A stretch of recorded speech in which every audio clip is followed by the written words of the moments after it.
Hey friends, if you encounter the error 0xc0ea000a unable to activate Windows after hardware change, then please watch this video. I will guide you through the resolutions.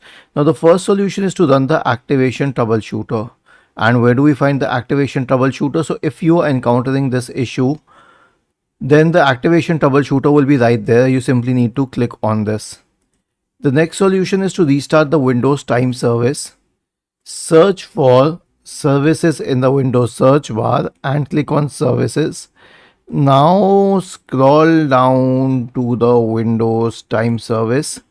Right click on it and select start or select restart. Then right click on the start button, select settings from the menu, go to the time and languages tab on the list on the left hand side. Select date and time in the right pane. Turn all these three switches on for set time automatically, set time zone automatically, and show time in system tray. Click on sync now.